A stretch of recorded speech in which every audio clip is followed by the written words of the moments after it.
Good morning students.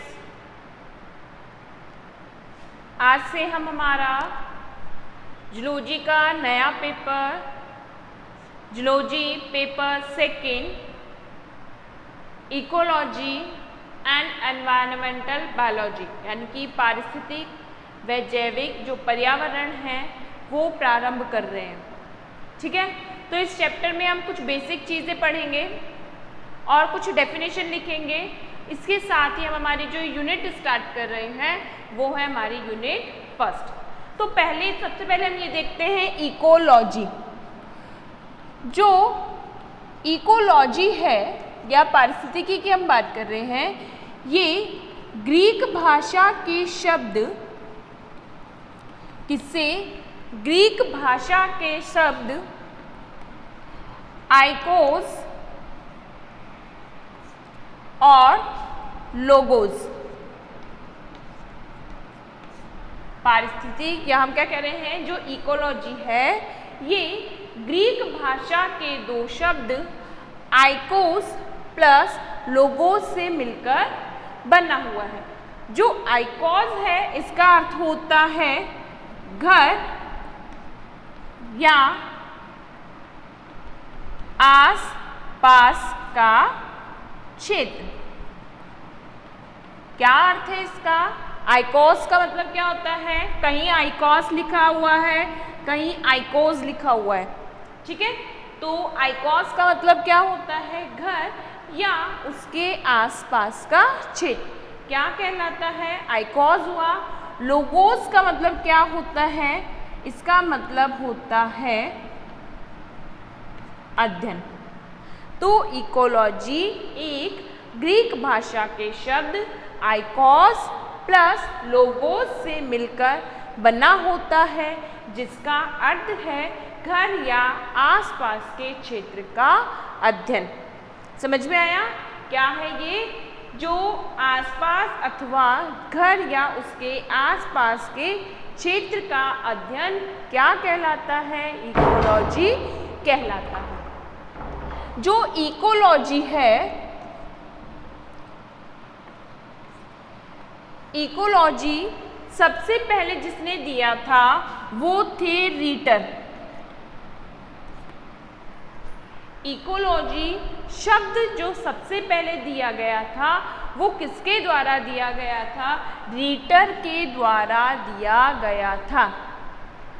लेकिन ecology शब्द को जो परिभाषित किया गया, यानी कि इकोलॉजी की जो परिभाषा है वो किसके द्वारा? वो सर्वप्रथम अर्नस्ट हैकल के द्वारा दी गई। दोनों अलग अलग चीजें हैं। इकोलॉजी शब्द इसने दिया है, इकोलॉजी शब्द रीटर के द्वारा दिया गया था। लेकिन इकोलॉजी को सर्वप्रथम परिभाषित किसने किया है, या इकोलॉजी को सबसे ज़्यादा हम कहें कि इसमें क्रियाओं का अध्ययन होता है, किस प्रकार से प्रभावित करती है, वो सब कुछ किसने बताया? अर्नस्ट हैकल ने बताया था। तो इसको एक तरीके से इकोलॉजी का जन्मदाता भी कहा जाता है। ठीक है, तो एक तरीके से हम बात करें अब इकोलॉजी क्या होती है। इकोलॉजी एक ऐसा सब्जेक्ट है, या हम बात करते हैं इकोलॉजी क्या होता है, एक व्यक्ति विशेष की जब उसके आसपास के वातावरण से जब तुलना की जाती है कि किस प्रकार से वो व्यक्ति उन आसपास के वातावरण से प्रभावित हो रहा है। जैसे यदि हम बात करें कि अगर हम अभी मौसम की बात करते हैं कि एक क्षेत्र विशेष में पर्टिकुलर वही इंसान उसी क्षेत्र विशेष में क्यों रह सकता है। अगर हम बात कर रहे हैं कि हम हमारे राजस्थान के एरिया में रहने के लिए अनुकूलित हैं, यदि हम अपना राजस्थान छोड़ के कहीं दूसरे स्थान पर जाते हैं तो क्या हम वहाँ के वातावरण में अनुकूलित रह पाते हैं? क्या हम वहाँ के वातावरण के साथ क्रियाएं कर पाते हैं? यदि हम क्रिया नहीं कर पा रहे तो क्यों नहीं कर पा रहे? क्या कारण है? हमारा यहाँ का जो वातावरण है वो हमको किस प्रकार से प्रभावित करता है? ये सारी की सारी क्रियाएं हम किस में अध्ययन करते हैं? सब कुछ हम इकोलॉजी के अंतर्गत अध्ययन करते हैं। ठीक है, किसके अंतर्गत अध्ययन करते हैं? हम इकोलॉजी के अंतर्गत अध्ययन करते हैं। तो इकोलॉजी क्या हो गया? किसी जीव के चारों ओर उपस्थित वातावरण वो जीव को किस प्रकार से प्रभावित करता है, क्या क्या उसमें परिवर्तन आते हैं, क्या क्या उसके लिए अनुकूल संभावनाएं होती हैं, वो सारी की सारी क्रियाओं का अध्ययन हम किस में करते हैं? इकोलॉजी में करते हैं। ठीक है, इसीलिए इकोलॉजी को अलग अलग वैज्ञानिकों के द्वारा अलग अलग रूप से परिभाषित किया गया है। इकोलॉजी को क्या किया गया है कि जो अलग अलग वैज्ञानिक हैं इकोलॉजी के लिए अलग अलग परिभाषा देते हैं। तो क्या लिखना चाहेंगे अगर हम इसको सबसे पहले कुछ स्टूडेंट्स की प्रॉब्लम थी, उनको नोट्स बनाने में दिक्कत आ रही है, तो सबसे पहले हम क्या लिखेंगे? इकोलॉजी। ठीक है, यह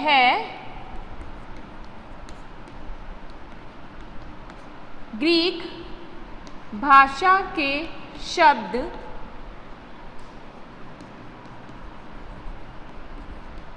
आइकोस व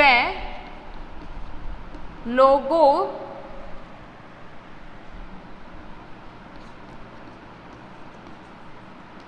से मिलकर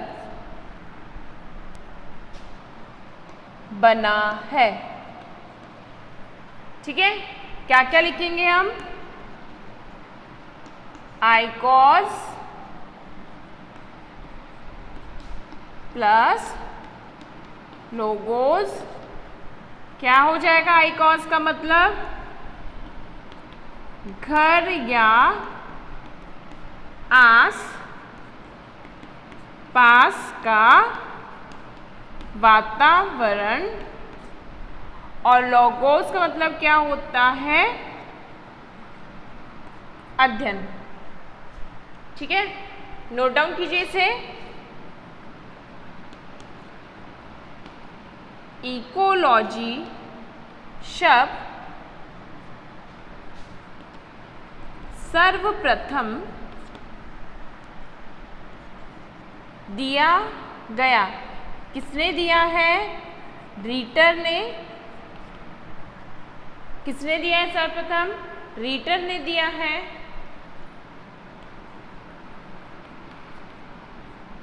इकोलॉजी को सर्वप्रथम परिभाषित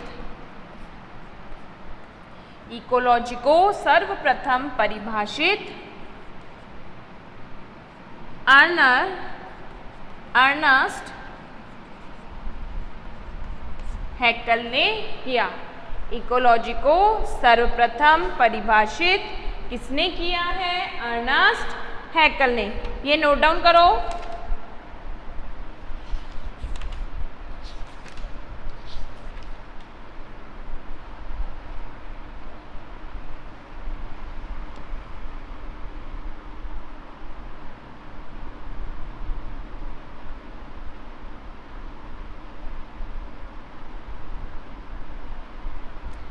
लिखा आपने?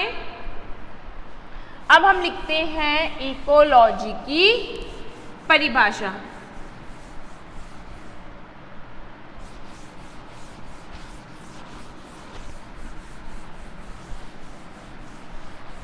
क्या लिखते हैं हम?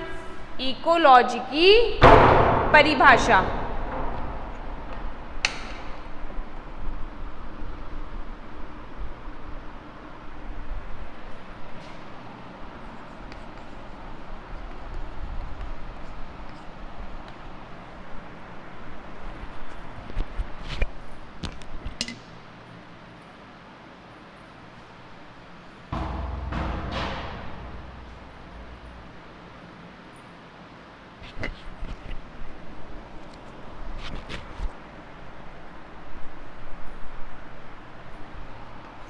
सामान्य तौर पर यदि हम इकोलॉजी की बात करें, जीवों के आपसी संबंधों तथा वातावरण के साथ जीवों के आपसी संबंधों तथा वातावरण के साथ अंतः क्रियाओं का अध्ययन ही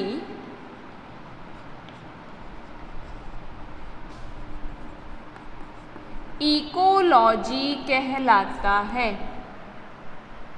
जीवों के आपसी संबंधों तथा वातावरण के साथ अंतः क्रियाओं का अध्ययन ही इकोलॉजी कहलाता है।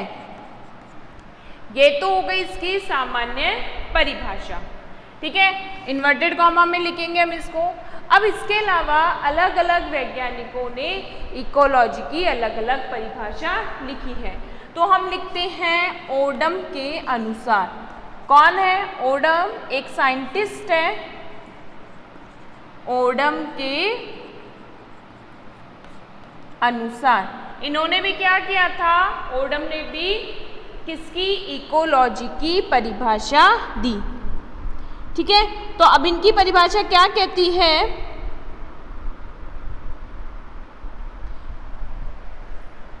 इनकी परिभाषा ये कहती है कि प्रकृति की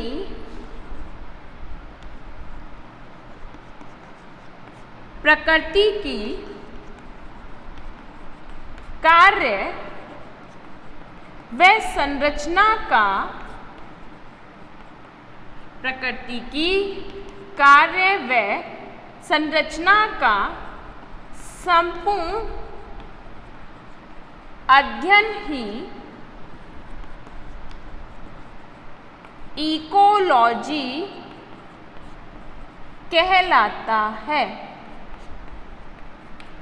प्रकृति की कार्य व संरचना का संपूर्ण अध्ययन करना ही क्या कहलाता है? इकोलॉजी कहलाता है। इसी तरीके से एक साइंटिस्ट है जॉर्डन। जॉर्डन के अनुसार पारिस्थितिकी का संपूर्ण अध्ययन ही पारिस्थितिकी का संपूर्ण अध्ययन ही क्या कहलाता है? इकोलॉजी कहलाता है। पारिस्थितिकी का संपूर्ण अध्ययन ही क्या कहलाता है? इकोलॉजी कहलाता है। तो इस तरीके से अलग अलग वैज्ञानिकों ने इकोलॉजी की अलग अलग परिभाषा दी है। नोट डाउन करो इनको।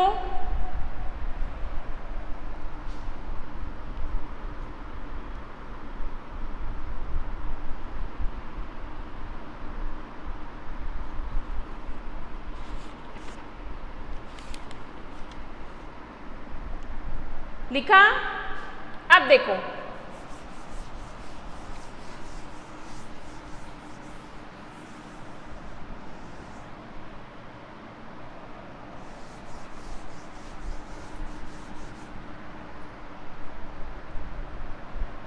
अब सबसे बड़ी बात तो ये है कि हमारा जो आसपास का वातावरण है वो कभी स्थिर नहीं रहता, ठीक है। जो आसपास का वातावरण होता है, वातावरण ही क्या है? एक निरंतर परिवर्तनशील स्थिति होती है। निरंतर वातावरण में परिवर्तन होते रहते हैं, वो कभी भी स्थिर नहीं है। तो इस परिवर्तन के कारण किसी जीव की संरचना में, कार्यशीलता में या उस स्थान विशेष में क्या परिवर्तन होते हैं, किस प्रकार से वो उसको किसी जीव को प्रभावित करता है, उस स्थान को प्रभावित करता है, वो सारी क्रियाएं की क्या कहलाती है? इकोलॉजी कहलाती है। जैसे हम बात करें किसी डॉग की, ये कोई स्थान है, ठीक है, ये कोई हम कह देते हैं घास का मैदान है, कोई क्षेत्र विशेष ले लिया हमने।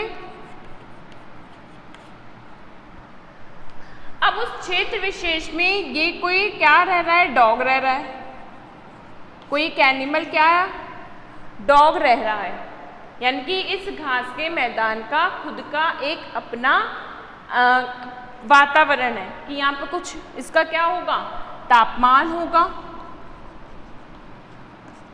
इसकी कुछ जलवायु होगी, यानी कि वहाँ पर क्या होगा, कितनी वर्षा होती है, उस वर्षा किस प्रकार का एरिया है, जैसे क्या है घास का मैदान है तो पेड़ वगैरह है या नहीं, भोजन है या नहीं, तो उस वजह से वो डॉग इन सभी कारकों से कैसे प्रभावित होता है, क्या वो अपनी प्रजनन जो अपनी संतति है उसको आगे बढ़ा पाएगा अथवा उसकी मृत्यु हो जाएगी।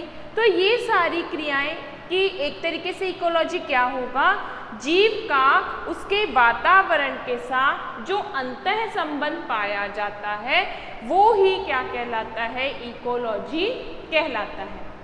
अब इस इकोलॉजी को किसके आधार पर, इस इकोलॉजी को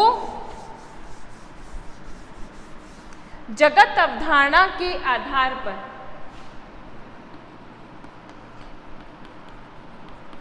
इकोलॉजी को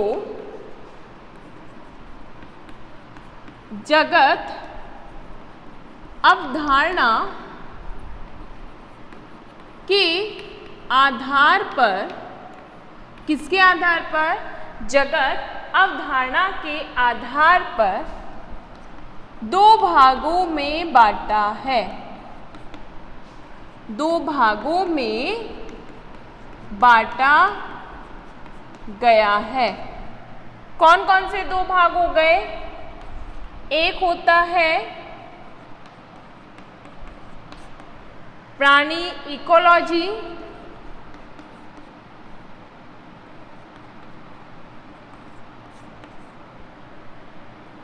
और दूसरा होता है पादप इकोलॉजी। भाई हमने दो ही बांटे हैं जगत अवधारणा में, एक एनिमल किंगडम होता है, एक प्लांट किंगडम होता है, ठीक है। तो एनिमल किंगडम को एनिमल इकोलॉजी कहते हैं, प्लांट किंगडम को प्लांट इकोलॉजी कहते हैं। तो एनिमल किंगडम में हम क्या करते हैं कि जंतु का वातावरण के साथ,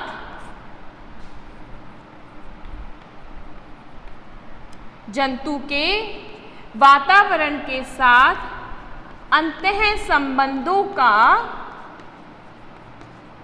अध्ययन किया जाता है।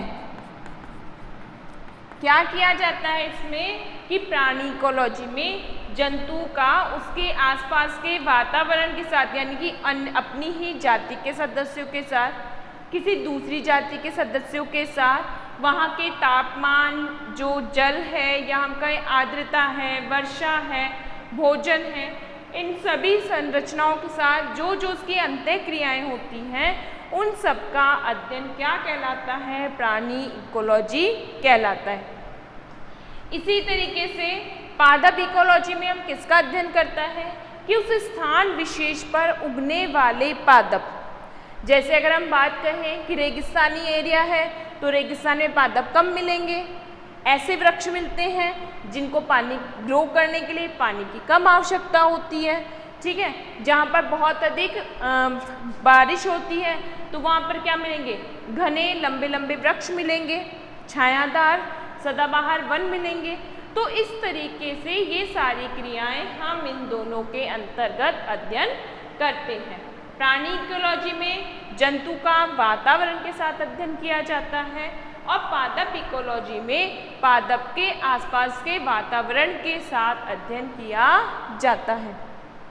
जैसे किसी पादप विशेष को उगने के लिए किस किस तापमान की आवश्यकता है, कौन कौन से खनिज पदार्थ चाहिए होते हैं, कितना जल आवश्यकता होती है, किस तरीके की मिट्टी की आवश्यकता है, किन परिस्थितियों में वो अच्छा बढ़ता है और किन परिस्थितियों में वो नष्ट हो जाता है। तो ये सारी क्रियाएं हम किस में अंतर्गत अध्ययन करते हैं? पादप इकोलॉजी में अध्ययन करते हैं। अब प्राणी इकोलॉजी की यदि हम बात कर रहे हैं तो प्राणी इकोलॉजी को जब हम किसी विशेष व्यक्ति के संदर्भ में अध्ययन करें, ठीक है, जैसे अगर हम बात करें मॉलस्का जीवों का अध्ययन करें तो इसको हम कहेंगे मॉलस्कन इकोलॉजी।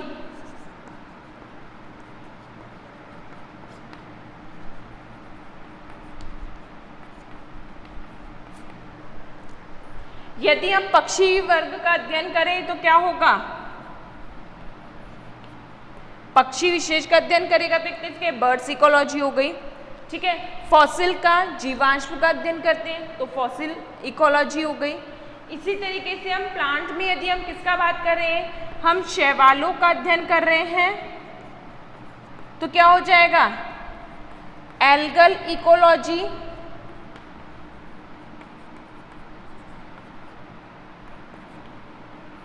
हम फंजाई का, कवक का अध्ययन कर रहे हैं तो कवक पारिस्थितिकी या क्या लिख देते हैं? Fungi ecology. तो उस क्षेत्र विशेष के अनुसार उसका नाम दिया जाता है, ठीक है। अब इसके अलावा यदि हम बात करते हैं तो इकोलॉजी को प्रमुख रूप से 2 भागों में बांटा गया है। इकोलॉजी को क्या किया गया है? इकोलॉजी को प्रमुख रूप से 2 भागों में बांटा गया है। कौन कौन से हैं वो 2 भाग?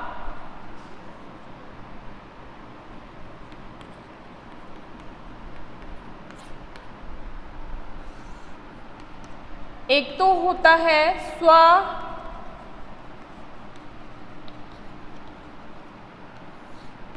पारिस्थितिकी, ठीक है, ऑटो इकोलॉजी। स्व पारिस्थितिकी जैसे क्या बोलते हैं? Auto ecology. और सेकंड होता है सम पारिस्थितिकी।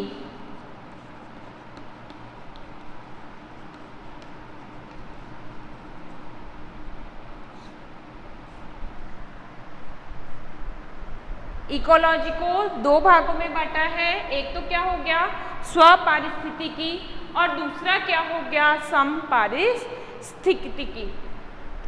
जो स्व पारिस्थितिकी होती है इसके अंतर्गत किसी जीव